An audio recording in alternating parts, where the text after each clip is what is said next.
Study IQ IAS, अब तैयारी हुई अफोर्डेबल। वेलकम फ्रेंड्स, मेरा नाम है Bhuvan, geography optional faculty at study IQ। साथ में जनरल स्टडीज़ के स्टूडेंट्स के लिए मैं ज्योग्राफी, इन्वायरमेंट और डिजास्टर मैनेजमेंट के लिए रिस्पॉन्सिबल हूँ।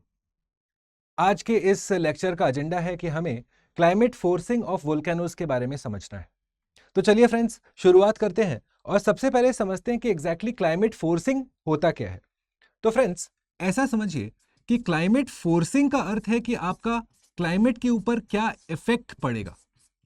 तो जब हम क्लाइमेट फोर्सिंग ऑफ वोल्केनोज के बारे में पूछ रहे हैं, मतलब क्लाइमेट के ऊपर हमारा क्या इफेक्ट होगा वोल्केनिक एक्टिविटी का, और उसको हम दो तरीके से तोड़ सकते हैं। एक है पॉजिटिव क्लाइमेट फोर्सिंग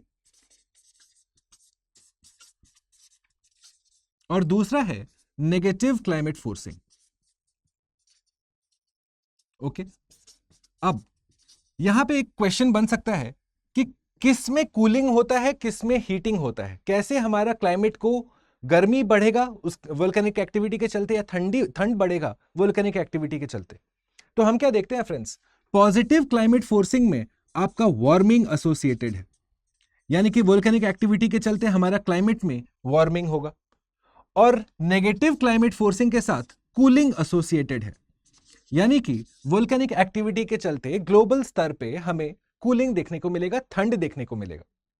अब आगे बढ़ने से पहले फ्रेंड्स, ये समझते हैं कि हमारे वोल्केनिक एक्टिविटी से क्या क्या गैसेस, क्या क्या मटेरियल निकलते हैं। तो उसमें हम देखेंगे जो मैंने आपको प्रीवियस क्लासेस में बताया है। फॉर एग्जाम्पल, सबसे कॉमन गैस है सल्फर डाइऑक्साइड, साथ में आप देखते हैं कार्बन डाइऑक्साइड, मोनोऑक्साइड, मीथेन निकलेगा, आपका अमोनिया निकलेगा, है कि नहीं, वोल्केनिक ऐश निकलेगा फ्रेंड्स, पायरोक्लास्टिक मटेरियल निकलता है और बाकी सारे गैसेस निकलेंगे, राइट।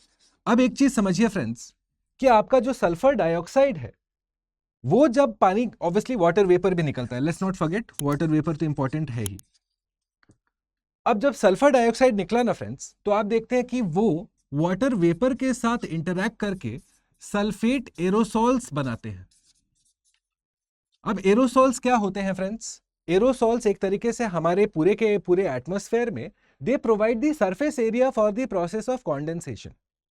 ऐसा समझिए कि कोरोना वायरस के टाइम पे आप लोग जब मास्क पहनते थे, जो लोग चश्मा पहनते होंगे आप लोगों ने ऑब्जर्व किया होगा कि आप जब मास्क पहनते थे और जब बोलते थे तो आपके चश्मा के ऊपर पानी आ जाता था, वेपर का ड्रॉपलेट्स, पानी के ड्रॉपलेट्स आ जाते थे।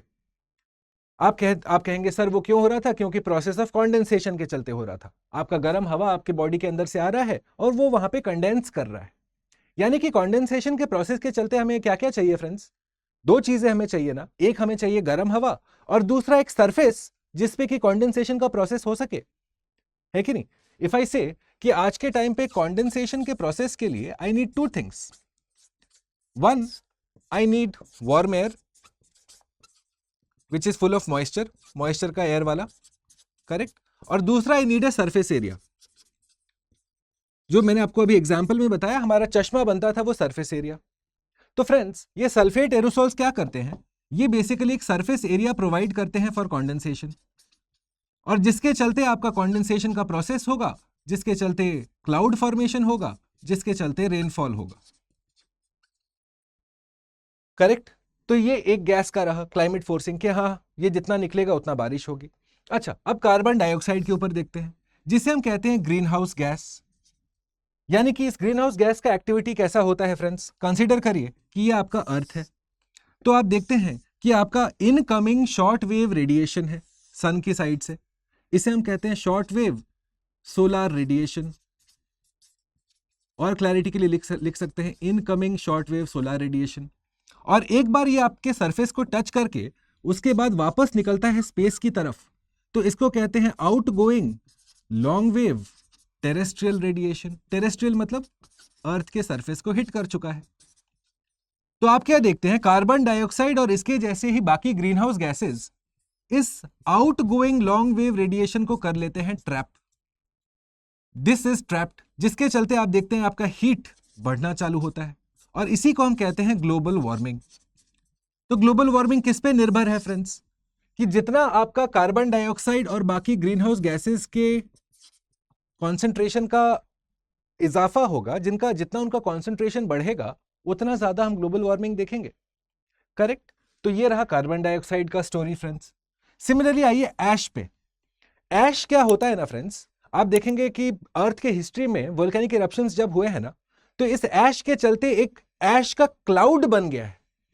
ठीक है, मैं आपको भी एक एग्जांपल बताऊंगा जहां पे आप देखेंगे कि अगर ये हमारा अर्थ है तो वोल्केनिक इरप्शन के चलते इतना ऐश निकला कि एक पूरा ऐश का चादर ढक गया पूरा अर्थ के इर्द गिर्द, जिसके चलते आपका जो इनकमिंग सोलर रेडिएशन है वो अब हो गया कम, बाधित हो गया, जिसके चलते आपका अर्थ पे कूलिंग देखा गया, क्योंकि इनकमिंग सोलर रेडिएशन यानी कि इंसोलेशन हो गया मेरा कम।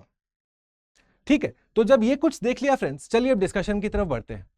तो सबसे पहले हमें देखना है कि हमारा क्लाइमेट फोर्सिंग जो है ये शॉर्ट टर्म और लॉन्ग टर्म के साइंस सेंस में हमें समझना है, टेम्पोरल तरीके से, टाइम के स्पेसिफिक भी हम समझ सकते हैं। ओके, पहला वाला देखिए, एरोसोल का इंजेक्शन। जैसा मैंने आपको बताया कि सल्फर डाइऑक्साइड का एमिशन हो रहा है, जिसके चलते आपका पानी का भाप के साथ ये इंटरैक्ट करके सल्फेट एरोसोल्स बनाएंगे, और यही एरोसोल्स हमारे इनकमिंग सोलर रेडिएशन को रिफ्लेक्ट करेंगे, जिसके चलते होगा आपका कूलिंग। साथ में ये एरोसोल्स प्रोवाइड करते हैं सरफेस एरिया रेनफॉल के लिए, उससे भी होता है कूलिंग। करेक्ट। आगे बढ़ते हैं।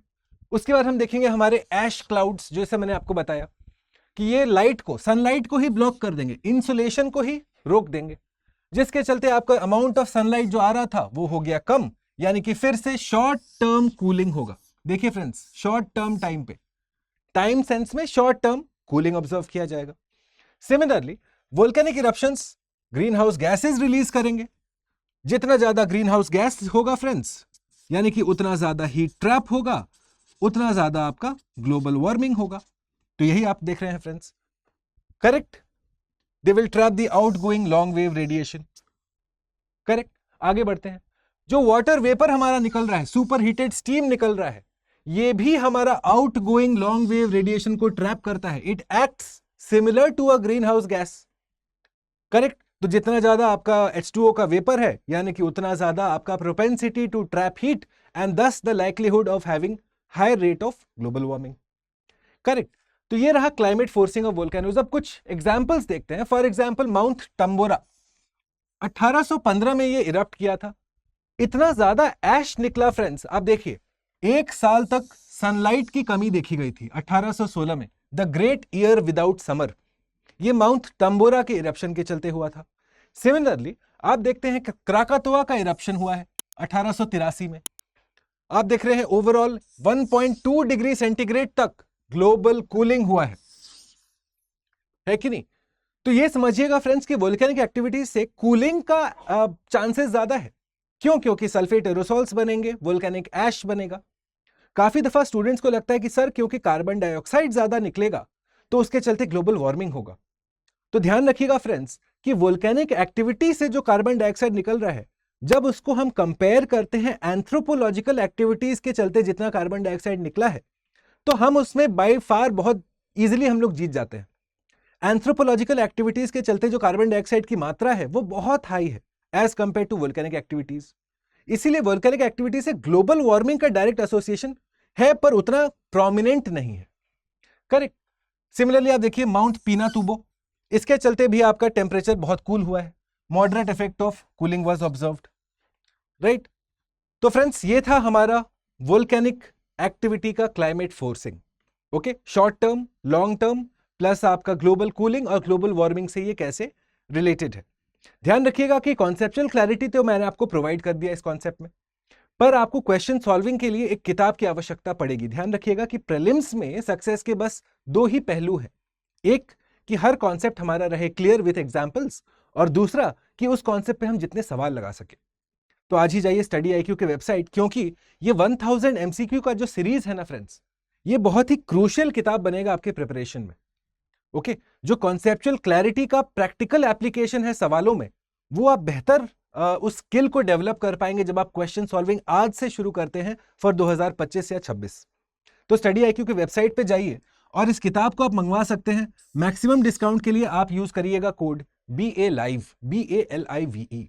ओके, ध्यान रखिएगा ये किताब बहुत ही वेल रिसीव्ड है, तो जल्दी से ऑर्डर करिए क्योंकि काफी दफा ये आउट ऑफ स्टॉक भी हो जाता है। ओके, ऑलराइट, इस डिस्कशन से रिलेटेड आपके लिए मैं और सवाल और बहुत सारा वैल्यू एडेड मटेरियल मैं अपने टेलीग्राम चैनल पे आपके लिए अपलोड कर दूंगा फ्रेंड्स। ओके, इस टेलीग्राम चैनल पे हम आपके लिए PDF, MCQs, value added material, question summary, important articles, वो सब कुछ टाइम टू टाइम अपलोड करते रहते हैं। Okay, it is not a group जहां पे मैं आपको स्पैम करूंगा। Okay, all my post are carefully curated for your benefit. तो आज ही जाएं, भुवन स्टडी IQ के नाम से आप सर्च करेंगे या स्कैन करेंगे तो आप वहां पहुंच जाएंगे। इस डिस्कशन से रिलेटेड कोई डाउट हो तो मेरे इंस्टाग्राम हैंडल पे आप मुझे मैसेज कर सकते हैं या फिर नीचे कमेंट बॉक्स में आप हमें बताएं and I will address the doubt for you. Okay friends, चलिए, I will see you very soon in the next discussion. ध्यान रखिएगा कि ये जो 1000 MCQ का सीरीज का किताब है, ये जो रिकमेंडेड किताब है, get it today from the Study IQ website by using the code BALIVE.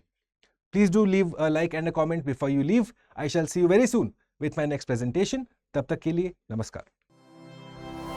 Study IQ IAS, अब तैयारी हुई अफोर्डेबल।